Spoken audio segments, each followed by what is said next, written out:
주옵소서. 예수님의 이름으로 기도합니다. 아멘.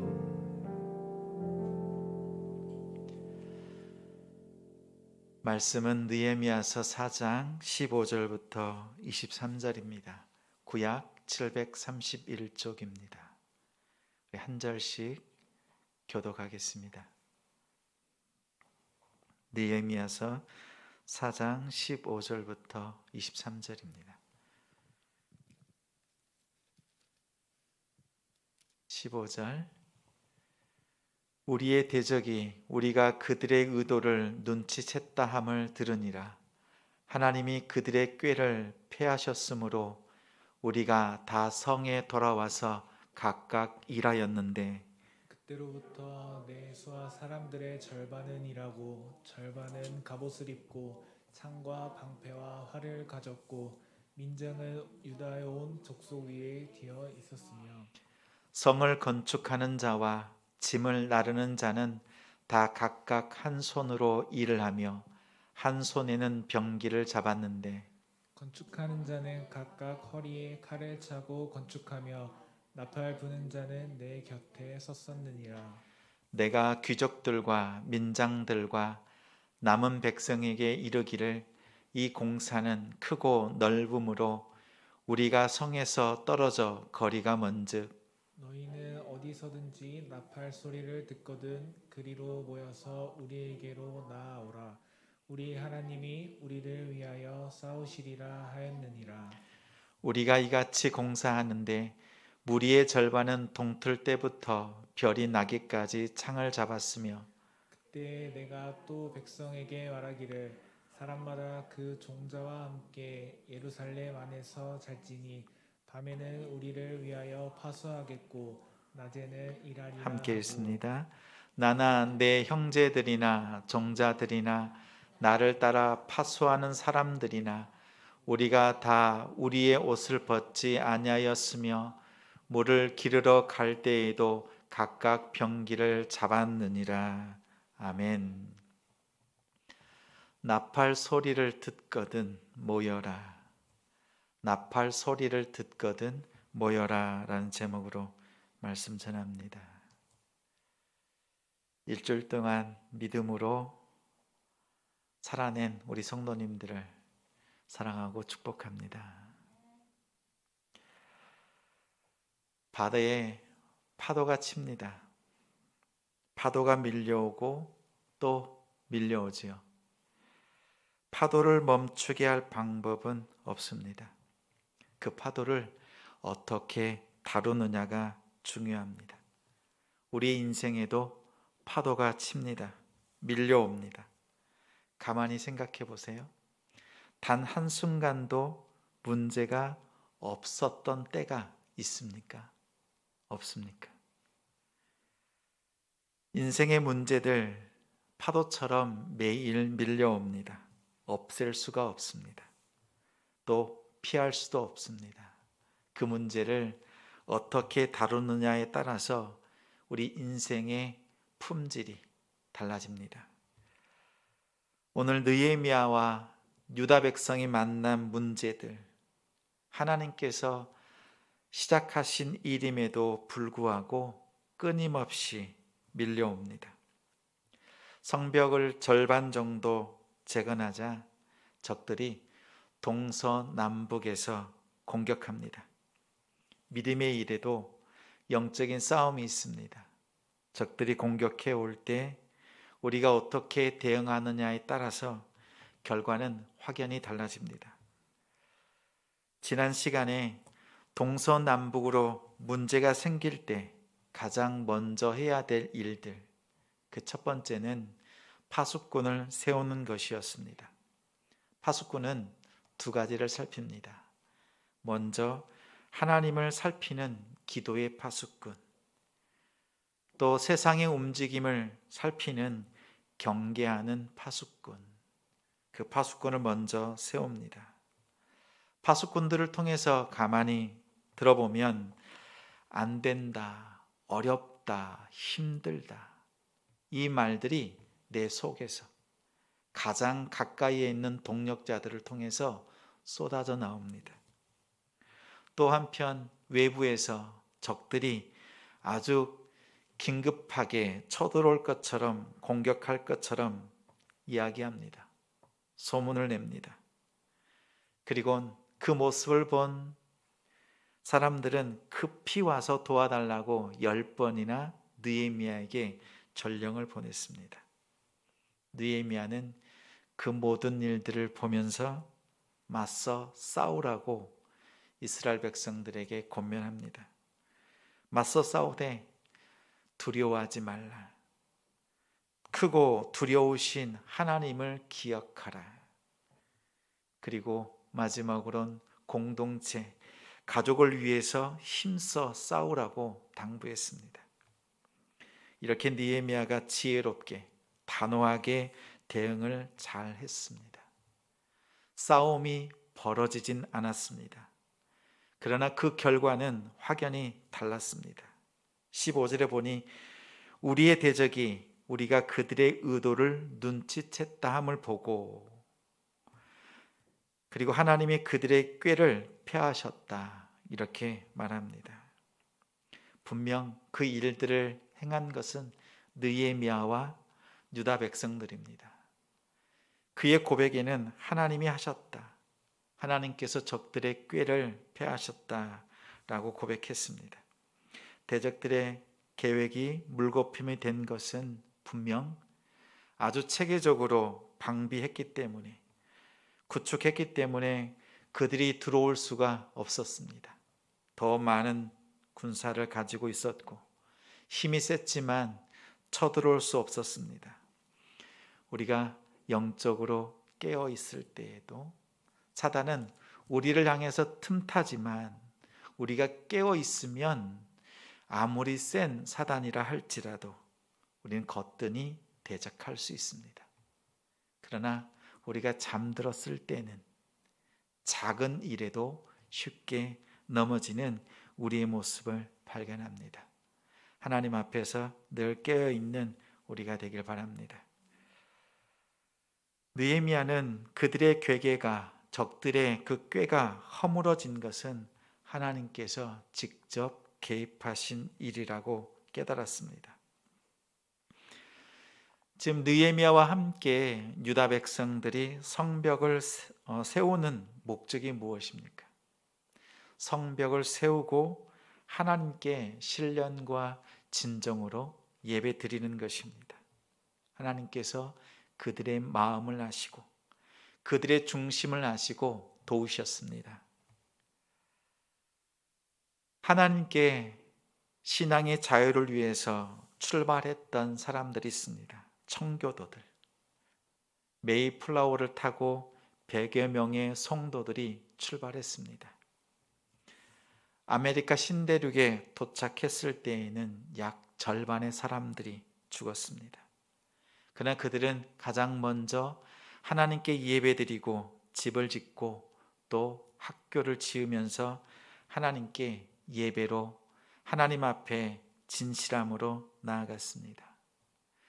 그들의 시작이 하나님께서 그 대륙을 하나님을 예배하는 땅으로 인도하셨습니다. 또 우리 카타콤 들어보셨지요? 신앙의 자유를 위해서 땅속 깊은 곳으로 숨고 그곳에서 신앙의 절개를 지켰던 사람들, 하나님을 섬기리라, 하나님을 예배하리라. 일제시대의 신사참배에 대한 신앙의 역사 또한 우리가 많이 들었습니다. 일왕을 숭배하는 그 자리 거부했습니다. 거부한 결과는 목숨을 내놓아야 했습니다. 하나님을 예배하는 것을 포기하지 않는 그 신앙 앞에 희생과 헌신이 따랐습니다. 그러나 그 결과는 오늘 이렇게 자녀손들이 하나님 앞에서 함께 예배 드릴 수 있는 은혜로 열매를 맺고 있습니다. 이승만 대통령 시절에 나라를 사랑하는 마음을 국기를 보고 절하는 것으로 표현하라고 했습니다.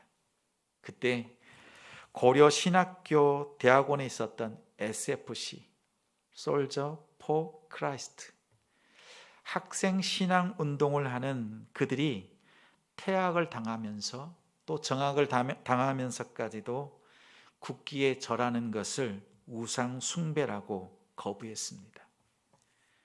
또 교단에서 반대하고 이 모든 사실들이 대통령의 귀에 들어갔습니다. 결국 국기에 대해서 절하는 것이 폐지가 되고 대신에 우리 오른손을 왼손에 올리는 그 일로 바뀌었습니다. 작은 일이지만 하나님을 예배하겠다, 우상 숭배하지 않겠다라는 그 결단과 희생들이 오늘 우리의 믿음의 뿌리에 있습니다. 느헤미야의 영적인 통찰력은 끊임없이 하나님과 교제하는 데 있습니다. 그 교제는 다름 아니라 기도 생활입니다. 수산궁에서 왕이 물을 때 하나님 앞에서 묵도하고 하나님의 마음으로 답했던 느헤미야입니다. 또 대적들이 여러 가지 방법으로 쳐들어올 때 성벽 중축을 중단시키기 위해서 애쓸 때 그는 기도하고 기도하는 사람이었습니다. 하나님께서 개입해 주셔서 느헤미야와 건축자들의 손이 쉬지 않고 건축할 수 있도록 인도하셨습니다. 우리가 기도를 쉬지 않으면 하나님께서도 쉬지 않으십니다. 우리가 기도하면 하나님께서 일하십니다. 쉼 없이 하나님 앞에 믿음으로 나아가는 우리의 작은 무릎들이 되길 바랍니다. 이제 그동안에는 적들이 쳐들어온다고 하는 그 상황을 놓고 비상 대응했습니다. 그러나 이제는 적들이 작심하고 노리고 있는 상황입니다. 그러자 16절부터는 느헤미야가 유다 백성들의 상태를 바꿉니다. 잠시 대응했다가 건축하는 형태가 아니라 이제 처음부터 끝까지 상시 대응하는 체계로 전환합니다. 16절에 보니 수하의 절반의 사람들을 갑옷을 입고 창과 방패와 활을 가졌고 또 민장들은 뒤에서 후원하고 있습니다. 경계망을 강화합니다. 그리고 자기를 돕는 신하들을 중축 공사 현장으로 보내서 함께 일하도록 또 무장하면서 호위하도록 그렇게 사람들을 세웠습니다. 17절에 보니 성을 건축하는 자와 짐을 나르는 자는 다 각각 한 손으로 일을 하며 한 손에는 병기를 잡았느니라. 공사는 두 부류로 나누었습니다. 성벽을 건축하는 자, 그리고 공사에 필요한 자재를 나르는 사람들, 각각 맡겨진 일을 하면서 자신을 방어하고 또 같이 일하는 동력자들을 서로 살피는 그러한 체계로 완전히 전환했습니다. 우리가 신앙생활을 할 때 하나님 앞에서 각각 맡겨진 역할들이 있습니다. 그 역할들을 성실하게 감당하길 원합니다. 우리가 하나님 앞에 믿음으로 나아갈 때 때로는 부족한 모습이 보입니다. 그 부족한 모습이 보인다는 것은 하나님께서 내게 그 자리를 채우도록 보여주셨다, 이렇게 여기시고 하나님 앞에 한 마음으로 공동체를 살피는 우리가 되길 바랍니다. 18절에는 건축하는 자는 각각 허리에 칼을 차고 건축하며 나팔 부는 자는 내 곁에 있었느니라. 건축할 때 칼을 차고 있습니다.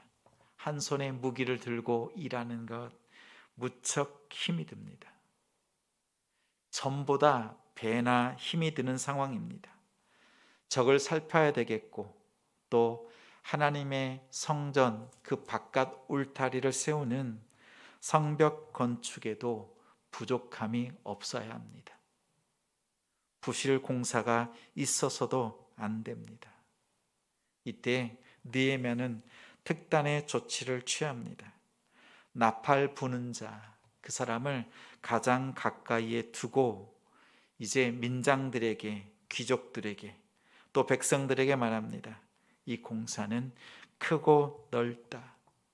우리의 성으로부터 멀리 떨어져 있으니 어디서든지 나팔 소리를 듣거든 그리로 모여라. 우리 하나님이 우리를 위하여 싸우시리라. 이스라엘 백성들이 나팔 소리가 들리면 한 마음으로 달려오도록 그렇게 군호를 짰습니다. 우리 성도들을 위해서 기도 제목들이 있습니다. 또 그 기도 제목을 나눌 때 우리 성도들이 함께 전심으로 기도하고 있음을 느낍니다. 그 기도를 통해서 하나님께서 마음에 평강으로 응답하시고 또한 하나님의 기뻐하시는 대로 세우시고 또 온전케 하시는 줄 믿습니다. 지지 않는 싸움이 있습니다. 2002년 6월 18일 대전 월드컵 경기장에서 열렸던 우리 대한민국과 이탈리아의 16강 마지막 경기입니다. 예상대로 이탈리아는 막강합니다. 월드컵 우승만 3번이나 한 나라입니다. 전반전에 골을 내주었습니다. 그리고 후반 종료 직전에 설기현의 동점골, 연장을 들어갔습니다. 연장 후반 종료되기 직전에 안정원의 골든골, 그래서 2대1로 승리를 거두고 8강에 진출했습니다. 그때 대한민국은 흥분의 도가니였습니다. 그때 나왔던 안정환 선수의 반지 키스, 그 세레머니는 평생 잊을 수 없는 사건이 되었습니다. 승리했다라는 그 내용보다 그 이후에 우리 선수들의 인터뷰가 마음에 남았습니다. 그 내용은 한마디로 분명 실력은 열세합니다. 객관적으로 전혀 이길 수 없는 그런 상황이지만 경기에 임한 선수들의 마음은 오늘 경기는 지지 않는다는 확신이 있었답니다. 1대0으로 지고 있고 이제 후반전이 다 끝나는 상황이지만 이 경기는 지지 않는다는 확신은 변함이 없었습니다. 극적으로 동점골을 넣고 연장전 후반에 한 골을 더 넣어서 승리한 것, 이것은 끝까지 이길 것이라고 하는 그 믿음을 붙잡고 있었기에 그들은 포기할 수 없었습니다. 오늘 느헤미야의 마음이, 믿음이 그러합니다. 하나님이 우리를 위하여 싸우신다. 파수꾼을 세우고 정세를 살펴보았습니다. 여러 가지 어려움이 있습니다. 내부에도 바깥에도 일은 더욱 힘들어졌지만 확실한 것은 하나님께서 이 성벽 재건을 중단시키지 않으신다는 확신입니다. 상황이 어렵습니다. 힘듭니다. 고됩니다. 그러나 결국 이깁니다. 성벽이 완성되고 하나님 앞에 하나님께서 기뻐하시는 온전한 예배를 드릴 것을 확신하는 느헤미야입니다. 이 느헤미야의 확고한 믿음이 우리 성도님들의 믿음이 되길 바랍니다. 지금 우리의 상황은 힘이 들지만, 어려움이 있지만 이 믿음으로 주님 앞에 나아가길 바랍니다. 나팔 소리가 들리면 온 백성은 모입니다. 하나님 앞에서 함께 부르짖고 하나님 앞에서 좋은 군사로 싸움에 참여하는 유다 백성들, 그들은 이 상황을 한 마음으로 하나님 앞에 나아갔습니다. 하나님 앞에 나아가 수고하는 많은 사람들이 대적들 가운데 노출되어 있지만 하나됨을 통해서 넉넉히 승리하는 모습을 보여줍니다. 우리 역시 이 느헤미야를 통해서 이스라엘 백성들을 통해서 하나 되고 또 하나님께서 우리 안에서 역사하시는 일들을 바라보면서 그 승리를 나의 승리, 우리의 승리로 얻어가는 복된 믿음의 삶이 되길 바랍니다. 우리 21절부터 23절에 보니 이제 그 싸움을 시작하는데 동틀 때부터 별이 나기까지 창을 붙잡고 일을 합니다. 백성들에게 말하기를 이제는 예루살렘 바깥이 아니라 안에서 함께 자고 또 파수하고 함께 일합니다. 심지어 옷을 벗지도 않습니다. 군대 용어로 말하면 5분 대기조와 같은 모습입니다. 어떠한 상황, 긴급한 상황이 발생하면 5분 안에 전투에 임할 수 있는 준비 태세를 갖춘 모습입니다. 이 현장에 느헤미야가 앞장서고 있습니다. 지도자였던 느헤미야, 총독이 가장 앞장서서 그 자리를 감당하고 성벽을 증축하는 그 일에 전심으로 헌신하고 수고합니다. 새벽부터 별이 뜨는 때까지 수고한 그 모습들을 보면 얼마나 하나님 앞에 마음과 삶을 드렸는가 다시 한번 생각해 됩니다. 말씀을 살피면서 다시 한번 우리의 믿음을 돌아보기를 원합니다. 하나님 앞에 우리가 어떻게 수고하고 있는가, 또 하나님께서 어떠한 믿음의 섬김을 기뻐하시는가, 오늘 느헤미야와 유다 백성들을 바라보면서 다시 한번 느낍니다.